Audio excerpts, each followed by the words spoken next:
ఒక్క దెబ్బతో ఆ కేంద్ర మంత్రి జగన్మోహన్ రెడ్డి చీకటి జీవితాన్ని ప్రపంచానికి బట్టబయలు చేసేశాడు. జగన్మోహన్ రెడ్డి గురించి సంచలన విషయాలు బయట పెట్టాడు. అసలు ఇంతకీ ఎవరు ఆ కేంద్ర మంత్రి? అతను బయట పెట్టినటువంటి ఆ సంచలన అంశాలు ఏంటి? మరి దీనికి జగన్మోహన్ రెడ్డి ఎలాంటి సొల్లు కబుర్లు చెప్పేటువంటి ప్రయత్నం చేస్తాడు? ఆంధ్రప్రదేశ్ ప్రజలు ఇది విన్న తర్వాత ఏం చేయాలి అనేది ఈ వీడియోలో వివరించబోయే ముందుగా ఇప్పటివరకు మన ఛానల్ సబ్స్క్రైబ్ చేయని వాళ్ళు ఖచ్చితంగా సబ్స్క్రైబ్ చేయండి, మరో 10 మందితో చేయించండి. ఇక విషయానికి వస్తే, జగన్మోహన్ రెడ్డి అధికారంలోకి వచ్చి 4.5 సంవత్సరాలు అయినప్పటికీ ఈ రాష్ట్రం కోసం ఏమీ పీకకపోయినప్పటికీ పొద్దున్న లేస్తే చంద్రబాబు నాయుడు గారి పైన, ప్రతిపక్షాలపైన విమర్శలు చేస్తూ కారు కూతలు కూస్తూ బతికేస్తా ఉన్నాడు. నాకు 25 మంది ఎంపీలు ఇవ్వండి, ప్రత్యేక హోదా తెస్తానాడు, తేలేదు, పీకలేదనేది పక్కన పెట్టండి. అయితే ఇప్పుడు ఈ కేంద్ర మంత్రి ఎవరైతే ఉన్నారో, ఇప్పుడు భారతీయ జనతా పార్టీకి సంబంధించినటువంటి కేంద్ర మంత్రి జగన్మోహన్ రెడ్డి చీకటి జీవితం గురించి, ఇతని అబద్ధాల కోరు బతుకు గురించి, ప్రజల్ని ఏ విధంగా మోసం చేస్తా ఉన్నాడో, ఆంధ్రప్రదేశ్ రాష్ట్రాన్ని ఏ విధంగా విధ్వంసం చేస్తా ఉన్నాడో, ప్రజలకి ఎలా మోసకారి మాటలు చెప్తా ఉన్నాడో ఇవాళ బయట పెట్టేశాడు.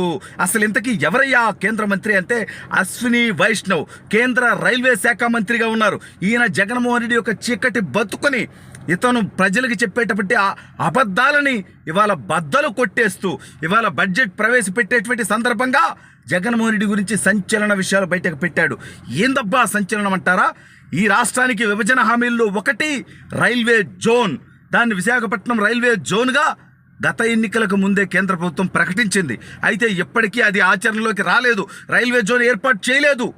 ఇదంతా మాకెందుకయ్యా అని ఆంధ్రప్రదేశ్ ప్రజలు అనుకుంటారా? ప్రత్యేక హోదా మాకెందుకు అనుకున్నారు? పక్కబడిపోయింది. పోలవరం మాకేం అవసరం అనుకున్నారు?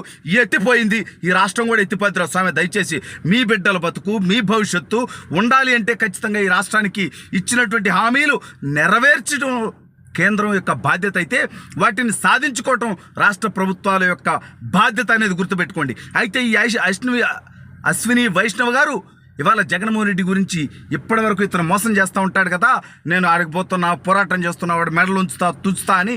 కానీ ఇంతవరకు కేవలం 53 ఎకరాల భూమి కావాలి మాకు, రైల్వే జోన్ ఏర్పాటు చేయాలంటే దాన్ని ఇంతవరకు ఆంధ్రప్రదేశ్ ప్రభుత్వం మాకు విశాఖపట్నం దగ్గరలో 53 ఎకరాల భూమి మాకు ఇవ్వలేదు కాబట్టి మేము రైల్వే జోన్ పెట్టలేకపోతా ఉన్నాము.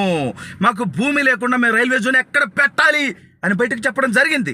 ఇవాళ ప్రతిసారి ఢిల్లీ పోతాడు బొక్కని ఎందుకన్నా అంటే, ఈ రాష్ట్ర ఖజానాకి బొక్క పెడుతూ ఈ రాష్ట్ర ప్రజల సొమ్ముతో ప్రత్యేక విమానంలో పోతాడండి. అసలే రాష్ట్ర ఆర్థిక పరిస్థితి బాగాలేదు. మామూలు ఫ్లైట్లో 10,000 15,000 అయిపోద్ది టికెట్టే. ఎందుకో ఢిల్లీ ఏమైనా దగ్గర ఉందా? ప్రత్యేక విమానం అంటే లక్షలతో కూడినటువంటి విషయం. పోవాలి రావాలి, మంది మార్బలం కోట్లతో ఖర్చుకు సంబంధించినటువంటి విషయం. నువ్వు పోవడం రావడం తప్పితే, ఈ రాష్ట్ర ఖజానాకు బొక్క తప్పితే నువ్వు సాధించింది ఏమైనా ఉందా? నువ్వు ఢిల్లీ పోయినప్పుడల్లా నీ కేసుల విచారణ విషయంలో ఏదో ఒక విధంగా నువ్వు బయటపడతా ఉన్నావు, కానీ వాళ్ళ హెల్ప్ తీసుకొని ఈ రాష్ట్రం కోసం సాధించింది ఏమైనా ఉందా? ఇవాళ కేంద్ర మంత్రి గారు చెప్పిన దానికి జగన్మోహన్ రెడ్డి స్థానంలో ఇంకొకడు ఉంటే తల దించుకుంటాడు. నిజంగానే రాష్ట్రం ప్రజల కోసం బట్టలు నొక్కుతాడా? పేదలు పెత్తందారులు, నువ్వు పేదోడు వేందా స్వామి? నాకు అర్థం కదా.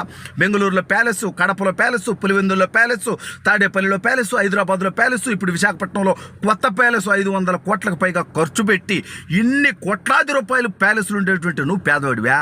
ఎవడు పెత్తందారు? నువ్వు పెత్తందారు రా స్వామి. నీతో ఆంధ్ర రాష్ట్రంలో ఉన్నటువంటి పేద ప్రజలకు పోరాటం ఇవ్వాలా. నిజమే, పేదలకు పెత్తందారికి పోరాటం. కాకపోతే నువ్వు పెత్తందారు. ఈ రాష్ట్రంలో ఉన్నటువంటి ప్రజలు నీ మీద పోరాటం చేసేటువంటి వాళ్ళు పేదవాళ్ళు. అయితే ఇవాళ పేదలు ఉపయోగించేటువంటి రవాణా సాధనం రైలు. మరి వాళ్ళు నువ్వు నిజంగా రైల్వే జోన్కి సహకరించుంటే 53 ఎకరాలు స్వామి. నాకు అర్థమవుతలేదు. నువ్వు బెంగళూరులో కట్టుకున్నటువంటి, నువ్వు ఒక్కడ ఉండటానికి, నీ కుటుంబంలో 4 ఉండటానికి కట్టుకున్నటువంటి ప్యాలెస్ 32 ఎకరాలు. బెంగళూరులో నీకు ఉండేది 600 ఎకరాల భూమి. అటువంటిది లక్షల మంది ప్రయాణించేటువంటి రైల్వే 5 కోట్ల మంది ప్రజలకి కేంద్రం ఇచ్చినటువంటి హామీ, దానికోసం 53 ఎకరాలు భూమి లేకపోవడమే దౌర్భాగ్యం. ఓహో, వ్యాపారం సెట్ అవ్వలేదా? పక్కనే ఎక్కడ నువ్వు దోచేసుకున్నటువంటి భూముల్లో నీకు ఇవ్వటానికేమో నీకు మనసు ఒప్పదు. దగ్గరలో ఏమీ మిగలనివ్వలేదు. ఎందుకంటే ఇంతకుముందు విశాఖపట్నం ప్రజలు ప్రశాంతంగా బతికేవాళ్ళు. 3 రాజధానులు అని చెప్పి వాళ్ళని మోపిస్తూ ఆ చుట్టుపక్కల భూములు అనేవి లేకుండా కడప నుంచి పులివెందుల నుంచి బ్యాచ్లు దించోడు, ఈ ల్యాండ్ మాదని బోర్డు బాతుడు. ఎవడన్నా మాట్లాడితే వాడి మీద దాడులు. సొంత పార్టీ ఎంపీ కుటుంబ సభ్యులు కిడ్నాప్ చేసినటువంటి దౌర్భాగ్యమైనటువంటి చరిత్ర ఉందని స్వామి వైసీపీ వాళ్ళకే. విశాఖపట్నం ఎంపీ కుటుంబ సభ్యుల్ని కిడ్నాప్ చేశారు. భూదందాల విషయంలో వీళ్ళు ఎంత దిగజారు పడిపోయారనేది ఒకసారి ఆలోచించండి. ఇవాళ ఆంధ్రప్రదేశ్కి ప్రత్యేక హోదా రాలేదంటే కారణం జగన్మోహన్ రెడ్డి. గతంలో చంద్రబాబు నాయుడు గారు ప్యాకేజీకి ఒప్పుకొని ఉండొచ్చు, ఆ రోజు కేంద్రం ఒప్పుకోలేదు కాబట్టి ప్రత్యేక హోదాకి. మరి నేను మెడలు ఉంచుతా తుంచుతా అన్న మొగోడు పొట్టుగాడివి నువ్వు తెచ్చి చూపించాలి కదా. ఇవాళ పోలవరం చంద్రబాబు నాయుడు గారు 70% పూర్తి చేస్తే మిగిలిన 30% పూర్తి చేయలేనటువంటి మొండమోబి ప్రభుత్వం ఎవరిదనేది ఈ రాష్ట్ర ప్రజలు గమనించండి. ఇవాళ ఊరి నాయన రైల్వే జోను వేలాది మందికి ఉపాధి వస్తుంది, ఇక్కడ రైల్వేలు బాగుపడతాయి, మన రాష్ట్రంలో రైల్వే కనెక్టివిటీ పెరుగుతుంది. కేవలం 53 ఎకరాల ల్యాండ్ స్వామి నువ్వు ఇవ్వాల్సిందా?